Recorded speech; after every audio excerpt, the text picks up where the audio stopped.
And when Brother Paul first texted me 3 weeks ago and said, please give me a call, I'm thinking, okay, Brother Paul needs me to help, move somebody or ask me if I have a washer and dryer, something like that. When I called him back and he asked me to do the sermon, my mind went blank. I'm thinking, sermon? I said, Brother Paul, I've never done a sermon. I've done a few Bible studies. He goes, no, you'll do fine. I said, well, he goes, think about it, pray about it, and let me know. Okay? So that's what I did. I thought about it, checked with my two bosses, Robin and God. They both said, go ahead, and here I am.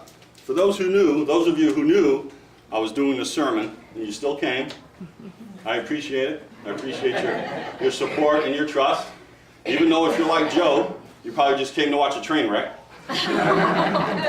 For those of you who didn't know I was doing the sermon, and you're expecting Brother Paul, well, you're in for quite a shock. Steve and Frank are going to lock the doors because it's too late. You're not leaving. Seriously, though, I was honored to be asked by Brother Paul to do the sermon.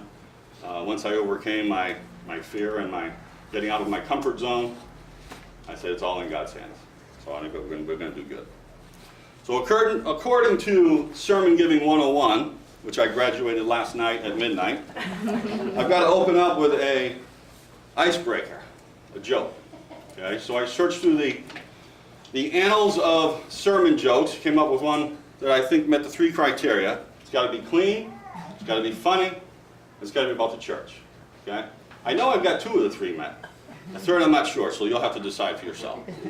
Okay, so a preacher here in Kingsland's given his sermon, and it's on forgiving your enemies. So he goes through his normal 25 minutes about the sermon.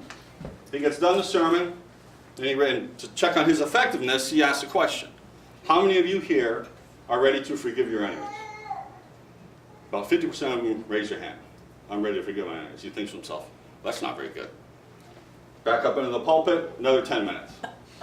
Same thing, hitting it home, forgiving your enemies. Ask the question again. How many of you are ready to forgive your enemies? Well, this wasn't the first go-around for this congregation. They knew where this was headed. If they didn't raise their hand, they wouldn't make it to Stephen's by 3 o'clock. Well, all of them raised their hand, except one little old lady in the back, Mrs. Jones. He looks back, he sees her, he says, Mrs. Jones, everybody here is ready to forgive their enemies, except for you. Why is that? Mrs. Jones says, I don't have any enemies. Pastor says, you don't have any enemies? Mrs. Jones, how old are you? She says, I'm 93. She says, 93? Well, come on up here, Miss Jones, come on up here.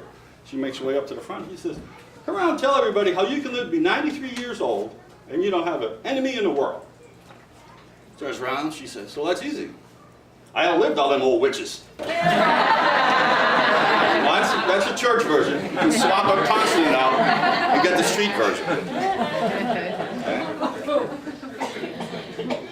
So now that I have had my icebreaker, which I thought was a pretty funny joke, my wife said, you're not going to say that, are you? There's a truism in that joke, okay? And it deals with forgiveness, and it also deals with what we're going to talk about today, is dealing with troubling times, okay? There's two ways you can deal with things. Okay? Like we're going to talk about today, you can bring it to the Lord, have the Lord help you with it, or you just live with it on your own until all the old witches die, and then you don't have to worry about it anymore. Okay? Same thing with troubled times. Okay? You can struggle through all the things that are going to happen to you in your life, okay, by yourself without God's help, and just make it day by day by day, or hope you make it day by day by day. Or we can follow what the Psalm talks about and ask the Lord for help, get in His goodwill, and be much smoother, happier life for Him. So after the initial shock of having to do the sermon, I began to think and pray about what to do the sermon on. Okay, two things kept coming to mind. One was troubled times. Everybody basically has to deal with troubled times. And the second thing was my sister Liz, which we'll talk about in a few minutes. But everybody here has troubled times. Whether you're a doctor like George, who's not here, okay, or a retired engineer like Joe, okay, or a housewife raising kids, or even Brother Paul, a pastor of a church. Everybody has problems.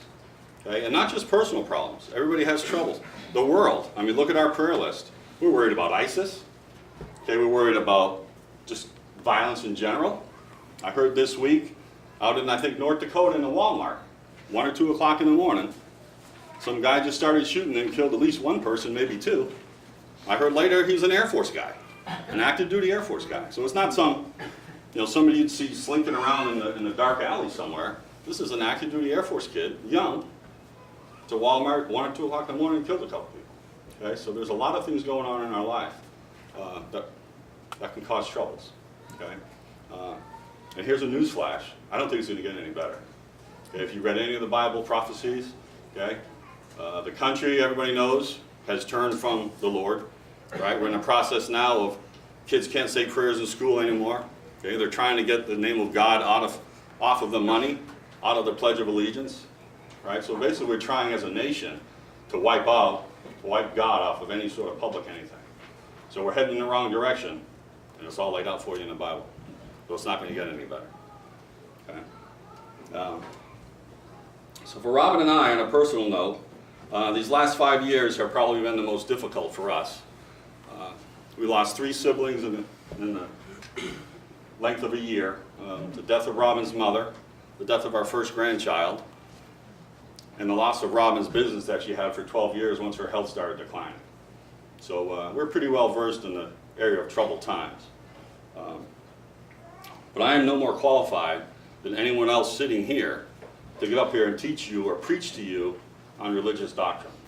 Okay? But what I will do is I'll talk to you about what I have learned and works for me and for many other people to get through these troubling times. Okay? One of the favorite places my wife and I used to like to go on vacation with the kids is Gatlinburg, Tennessee.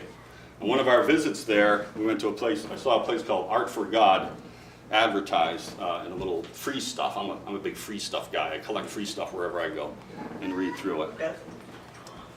And so we found this art studio, and it's an artist named Stephen Sawyer, and he has dozens of pictures of Jesus in today's situations. Okay, holding a firefighter, kneeling down with a drug addict as he's injecting needles and Jesus' arm is in the way. Okay, the one that really struck home with me was one called The Storm Pilot. Okay, and in that it depicts a young man driving the wheel of a sailing ship, with the big spokes and everything, a tall ship. And in the background, you see waves crashing over the back, lightning, driving rain. Okay, directly behind him is Jesus, with his hand on his shoulder, pointing and whispering in his ear, providing him guidance. It's called The Storm Pilot. I liked it so much I bought it. I thought it was great. I had it for about 2 months. And in one of my prayer sessions, God told me to give it to somebody else. They needed it more. So I did. I gave it to a gentleman that was going through some drug addiction. He had to go back to rehab. He was in our men's group when I was in a different church. And I gave up that pain in their life so much. But it was a very, very good portrayal of where we want to be in life. And I think that is why most of us are here on Sunday morning, is to cultivate our relationship with the Lord, so that we too can be like that young man in that picture, standing there in life's problems in the middle of all of our dilemmas, okay, with God whispering or Jesus whispering in our ear and helping to guide us. Unfortunately, it took about 45 years for me to realize there's more to this God thing or this church thing than coming to church on Sunday mornings to get a ticket to heaven. Okay, I didn't realize till 7 years ago about what a personal relationship with Christ meant. I was born and raised Catholic, holy days of obligation, Saturday night, Sunday morning, always at church. Okay, I did not get the personal relationship till about 7 years ago. It has made a huge difference in my life. So there's more to life than getting a ticket. There's more to church and God than getting a ticket to heaven. God sent His Son down here for us to die on a cross so that we could live the type of life that God wants us to live, to be as peaceful as we can and not struggle every day with the normal things in life. If you look at the white insert in there, you see obviously I've got the verses I'm going to be reading, and then I have 5, if you want to call them steps, you can call them steps, to experiencing peace. I didn't put that, that's originally what I was going to call it, but then normally when you think about steps, you're thinking about something that's got to be done in order. Okay? all of these are related, as we see as I start talking about them. They're all related in themselves. They overlap on each other. It doesn't matter which order they happen in, but they're all very important. And I'm going to call them steps just for lack of a better word. But as I talk about each of these steps, like I said, I'm not going to go through, my big interpretation of what the Bible is trying to say. I'll give you my take on it. But more importantly, I mentioned before my sister Liz, I'm going to give you her take on it. Because my sister Liz is an expert in experiencing peace in troubled times. My sister Liz, thanks for the go juice there, Joe. I'm ready to go. No, just kidding. So my sister Liz is an expert in experiencing peace in troubled times because her troubles were probably about the worst you can imagine. When she was 50 years old, she was diagnosed with cancer. It started in her lungs and pretty much spread everywhere. She fought it courageously for about 3 years and passed away in October of 2013. One of the many good things that came out of this was her daughter found a website called caringbridge.org. And it's a website that is set up for people that are in a life-threatening situation like that. And they can go in, create an account, they can put their history of what's going on with their illness. They can go in and write updates on what's going on with them, if they're in chemo, radiation therapy, whatever.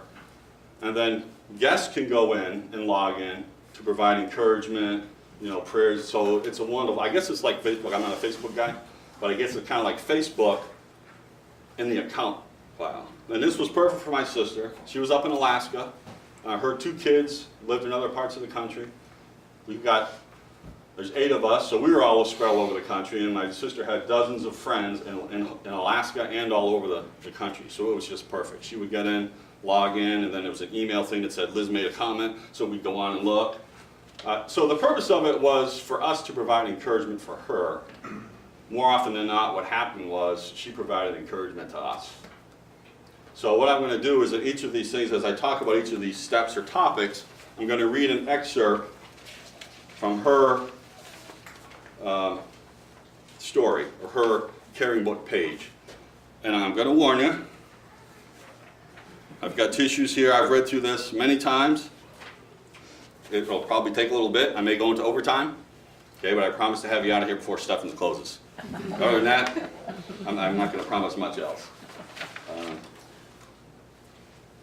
Okay, please stand if you're able. So while we read God's Word. Susan, I'm probably going to be over here. Okay. Okay, you'll notice this is from Psalm 37, verse 1 through 7.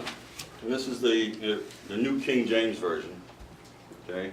And I've got a secret between me and you and my 10,000 fans on YouTube. Okay? I have a hard time with the King James Version of the Bible. Okay? I have a hard time understanding it.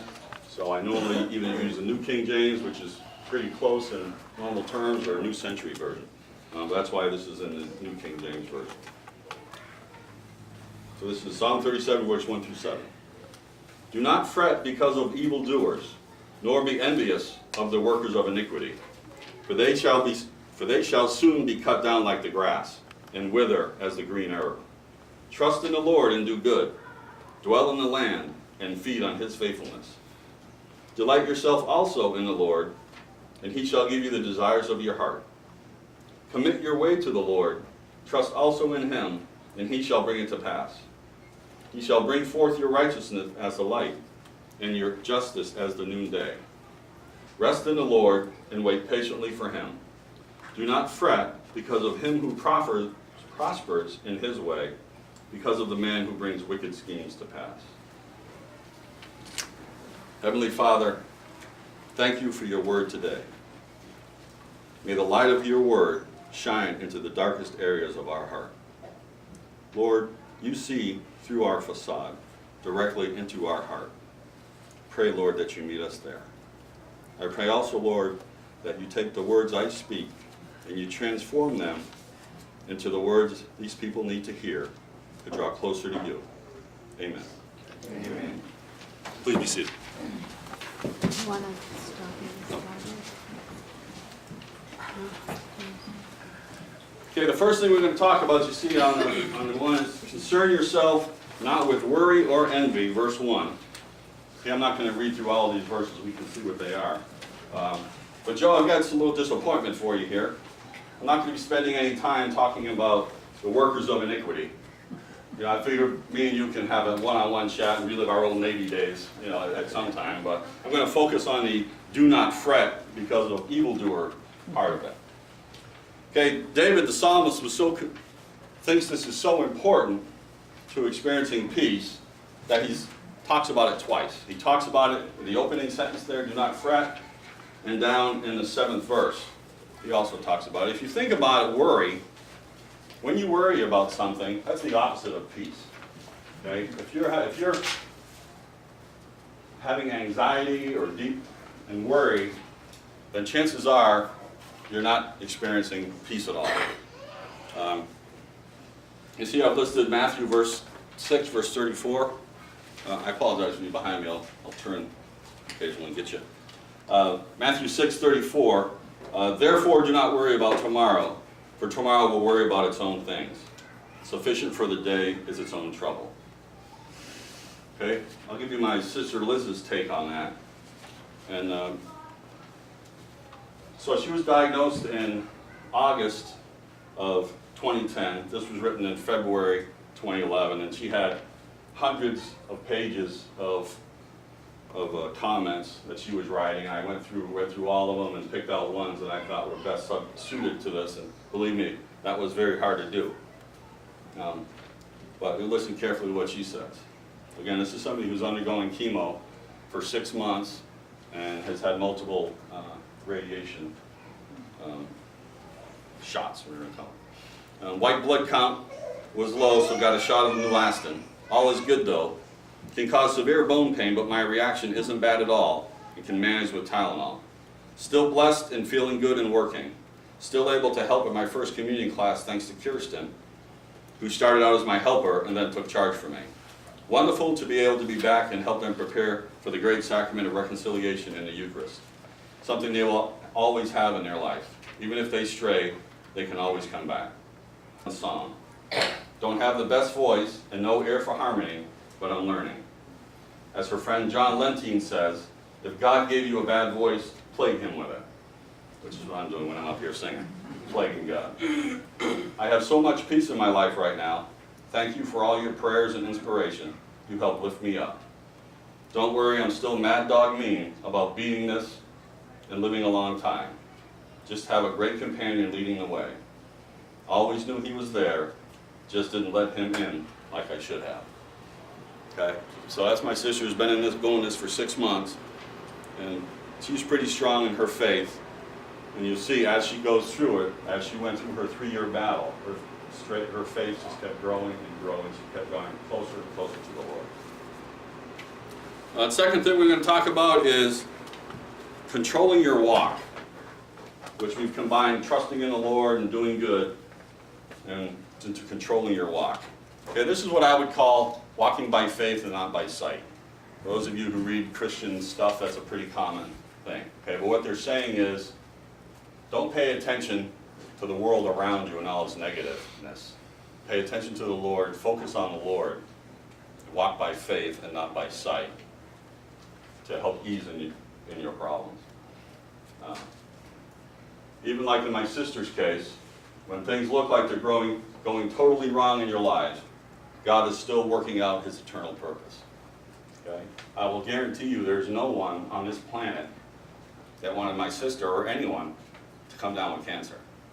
Okay? And I've talked to my sister many times, and she said she wouldn't trade it, she wouldn't go back and have a redo if she could. Okay? Because she trusted in God's plan. She trusted in God. We must learn to trust the Lord in all areas of life.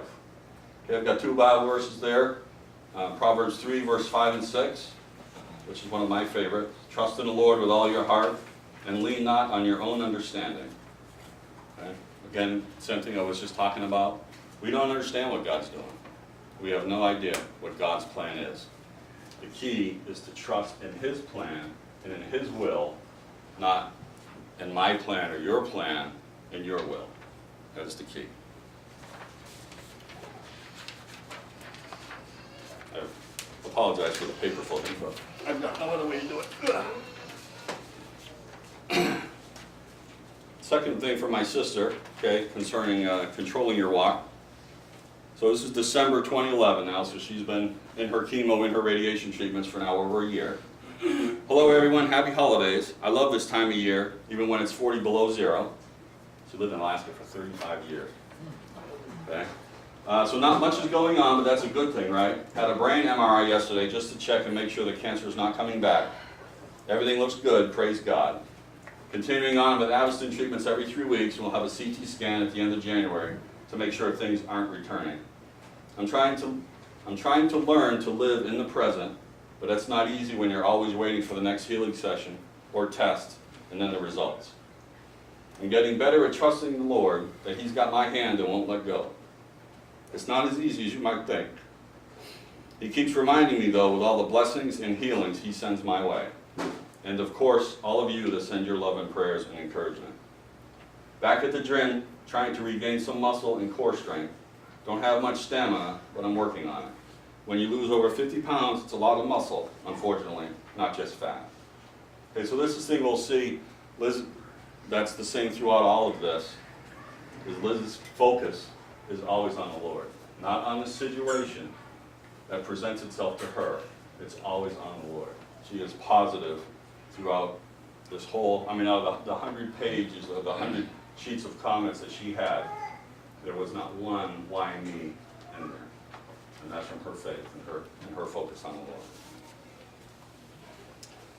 Okay, the third thing we'll talk about is condition your will, verse 4. And this one I struggled with a little bit. Delight yourself also in the Lord. I had a hard time understanding really what they meant by delight yourself also in the Lord. But I talked a little bit about it a second ago. Okay, basically what that means is that the Lord is the focus of your attention in everything you do in everyday life.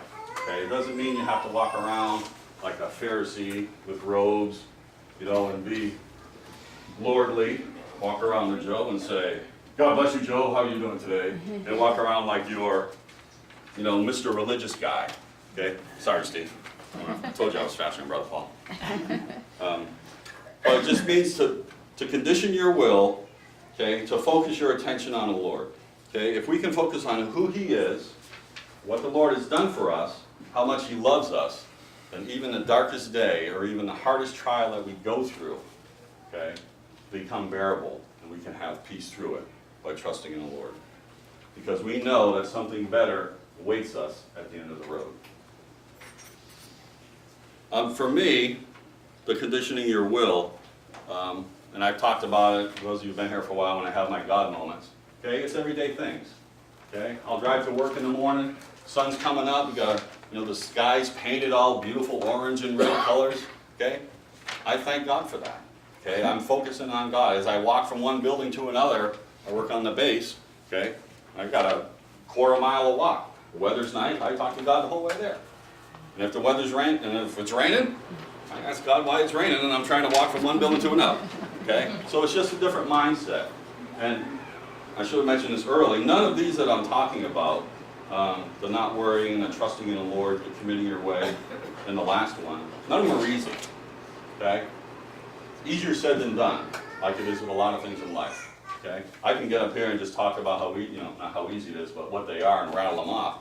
But I know for every person here, myself included, there's difference. All right, to some people, trust comes easy, and most of that is based on what happened to you in your life.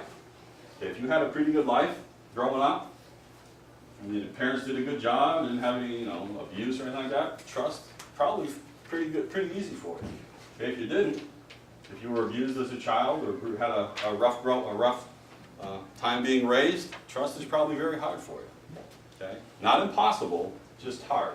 And for every person here, each of these steps or each of these actions are going to be different, but they are well worth it once you are able to attain them. Let's go to my sisters here. So her entry that I found for conditioning her will, This is February 2011, so again, back about 6 months in. Made it to Friday, exhausted by the time Friday rolls around, so used the weekend to rest up. Still feeling very good and thankful for that. Have blood count done on Monday, then an MRI on the 28th to see how my brain responded to the radiation. Praying that all things are clear and the brain cells that I still need are still there. Brian, who is her husband, is taking great care of me, as are my friends. I couldn't be more blessed. All of your calls, prayers, and well wishes are carrying me and helping me lift it up to God and let Him lead the way and put all of my trust in Him. Not an easy task for someone who likes to be in control and organize everything myself. I am learning that the more I give to God, the better I feel and the more at peace I am. God bless each of you with all love for showering me with your love. So once again, Liz, in the middle of all her things, is focused on the Lord, focused on His blessing, realizing each blessing as it comes each day in her life. Okay, the next thing we're going to talk about is committing your way to the Lord, okay, which is in verse 5. Commit your way to the Lord, trust also in Him, and He shall bring it to pass. Okay, so this includes giving our burdens to God, going to God in prayer, and seeking God's presence in our life. Okay, and to me, this is the big one for spending the time with God that I mentioned earlier. Okay, find some time in your day to spend some time with God, whether it's 15 minutes, a half hour, an hour. Find some time, whatever works best for you. For the longest time, before we went to bed, I'm old, so I go to bed at 9 o'clock. About an hour before I go to bed, I would go up to my office where I do all my prayer and praying and reading and things while I was watching TV with Robin. And then after a while, I realized I was sort of cutting her out of the loop a little bit and leaving her to go spend time with God. So I just rearranged my schedule and started getting up at 4 o'clock in the morning instead of, doing it at 8 o'clock at night, just so I could keep both of my bosses happy, my wife and God. And it worked out fine for me. I'm a morning person anyway, but that's what I'm saying. It's whatever works for you, whatever amount of time. Some people will go to God in prayer or pray to God on their way to work, on their way home from work. Okay. The important thing is that you find the time to spend the time with the Lord. I've got 3 Bible verses written there. Each of them related to one of the 3 things: giving your burdens to God, going to God in prayer, or seeking God's presence. Okay, my sisters. Okay, this was written in February of 2012, so about 18 months, halfway through her journey. I've been having trouble with my vision for the past few weeks and is rapidly deteriorating in my left eye.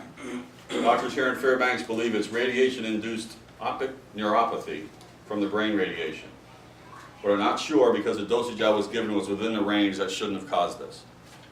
In the last few days, the top 1/3 of my vision is growing dark. It's scary. Thank God He gave me 2 eyes. The right one's still good. God is guiding us, so all will be fine. Keep those prayers coming.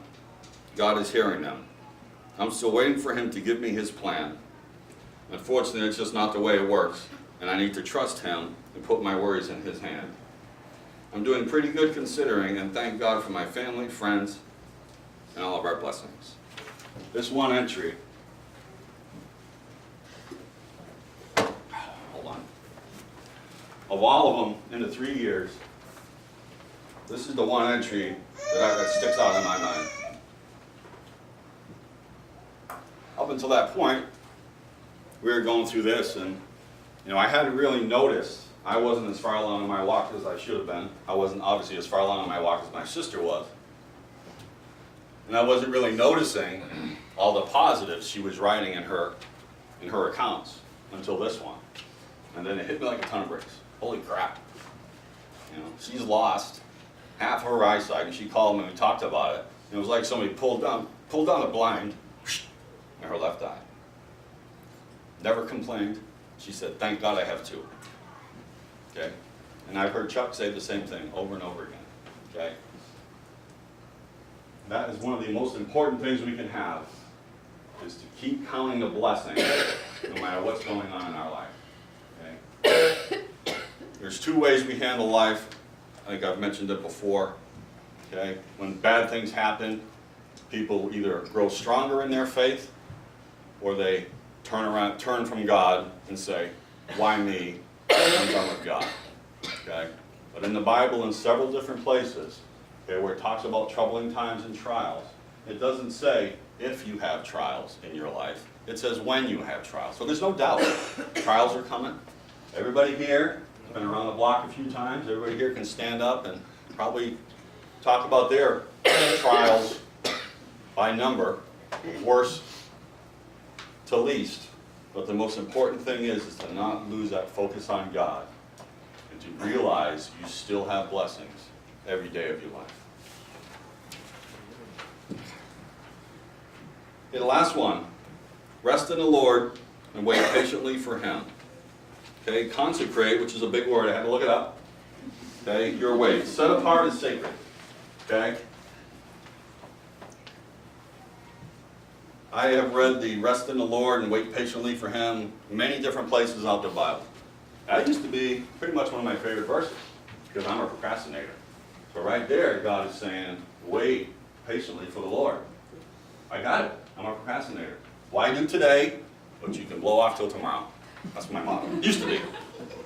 My boss got on me, so now I can't do that anymore. Okay? But what the Lord is saying, okay, that's why the word consecrate is there. Set apart is sacred, your wait. Doesn't mean kick your feet up in the recliner and wait for God to do something for you. It means while you're waiting for God's plan or for God's will to form in your life, continue to focus on the Lord. Okay? Wait, pray to God while you're waiting for His plan to unfold. Okay, this Psalm 40, I'm going to talk about for a minute, is what I would call my life's verse. I think that's what people call them. The first time I read this verse was shortly after I had accepted Christ, about 7 years ago. And to me, this one verse, here's my religious doctrine that you're going to get from me. Okay? To me, this is the whole reason why Jesus came down for us.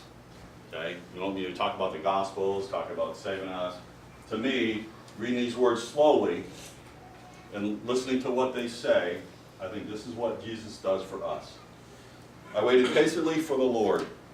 He turned to me and heard my cry. He lifted me out of the pit of destruction, out of the sticky mud. He stood me on a rock and made my feet steady. If that's not a description of what Jesus does for us, I don't know what is. Okay? Now, everyone's pit of destruction is different. Okay? When I accepted Christ, I'm upper middle class, life's going along pretty well, born and raised Catholic, things were okay. My pit of destruction wasn't really a pit of destruction, okay, as far as I consider it, okay? But the thought is the same.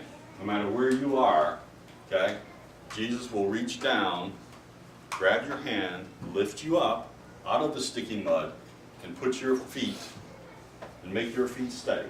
Your feet are steady in the word of the Lord, and in the Bible, okay?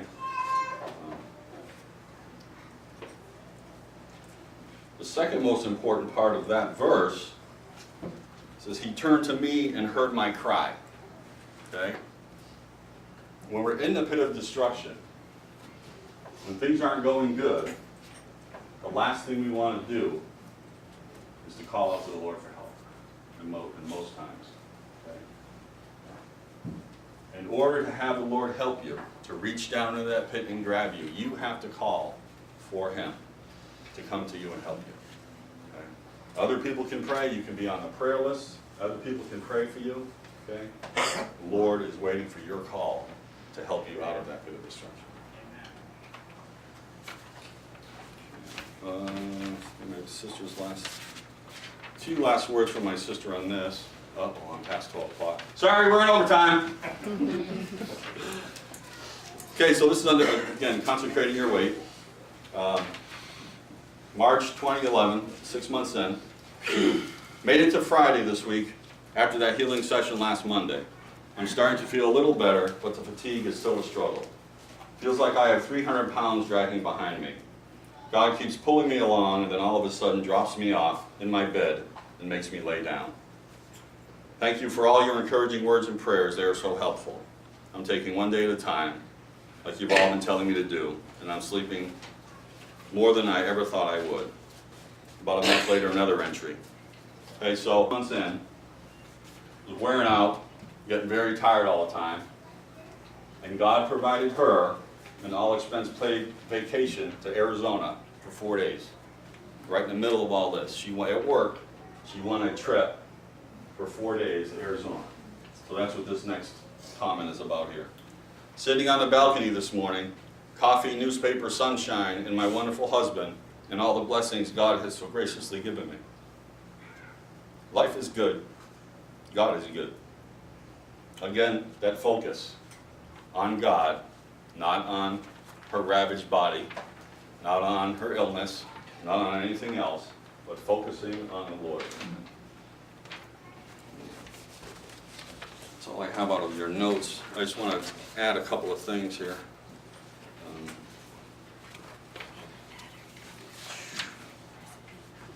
The last time I went, I was lucky enough to go visit my sister for the last time in August of 2013, about 8 weeks before she passed away. A couple things I remember from that. Well, the first thing was when I got off the airport in Fairbanks, I go down waiting where we come out of the gates, and I'm looking for my brother-in-law, and then I see my sister walking towards me that I hadn't seen in probably a year, unaided by herself, but she was struggling. But to her, that was important for her to come in and meet me while her husband waited outside. The second thing is, I was there for a week. She had started sleeping downstairs in their basement because that's the warmer part of the house. This is August up in Alaska, it's starting to get pretty chilly. And she had most of the time spending in her recliner, sleeping on and off, spending a lot of time talking with me. And every time I get up in the morning and went into the living room, every time she was sitting there with her Bible open in her lap. Most of the time she was asleep. The whole week I was there, I didn't see her without her Bible. That's how important it was to her. As I mentioned before, we talked a lot during that week because she wasn't really well enough to go out and do much of anything, which I understood, and that's why I went. The thing that shocked me the most was that she said that if she had to do it all again, she would still take the chemo, take the radiation, because that is what strengthened her faith, that without this illness, without her illness, she would never have had the walk with the Lord that she did because of the illness. She didn't want it, don't get me wrong. She didn't pray to have cancer so she could grow stronger with the Lord. But she took what happened and prayed for the Lord's will and not her will. I'd like to read you the last entry that she wrote. I can call Steffens and have him stay open a little later if I need to. But this is August 21st, 2013. I think this was probably a day or two after I had left. She writes, "Hello everyone, it's really me. Finally having some time to update all of you who are thinking of us and praying for us. Please don't stop, it's working. God is hearing each and every one of them. It's been a rough couple of months for us, some good, some not so good. We believe we are well on our way with pain management and getting on a good schedule to keep the pain in check. Brian, against her husband, is retired effective August 1st, so 3 weeks before, but has much more on his plate than he thought he'd have right away. I was hoping to work another year or two, but I'm just not stable enough anymore. I'm not driving anymore and need someone to assist me in walking for stability. I'm on short-term disability through my job right now, and then